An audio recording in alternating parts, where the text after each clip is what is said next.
ഈ കിടക്കുന്ന പ്ലാപ്പറമ്പിൽ കുറിയച്ചന്റെ മകൾ റാണിയാണ് ഞാൻ, റാണി മോൾ.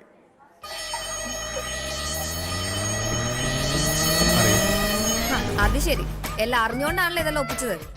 പോലീസ് വേഷം കെട്ടിയപ്പോ ഇങ്ങനെ. അപ്പൊ തന്നെ ഒറിജിനൽ പോലീസ് ആയിരുന്നെങ്കിൽ ഈ നാട്ടുകാർ മൊത്തം കിണറ്റിൽ വീട് വെച്ച് താമസിക്കേണ്ടി വന്നേനല്ലോ. ഒച്ചവെക്കണ്ട, നിങ്ങളുടെ വിഷമം അവന് മനസ്സിലായി ഇല്ലടാ.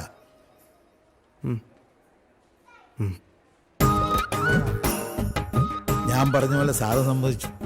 നിങ്ങളുടെ ആശുപത്രി ചെലവും അസുഖം മാറുന്നത് വരെയുള്ള വീട്ടു ചെലവും ജോസ് വഹിച്ചോളൂ. സമ്മതമാണെങ്കിൽ കേസ് പിൻവലിക്കാം, അല്ലെങ്കിൽ കേസുമായിട്ട് മുന്നോട്ട് പോകും.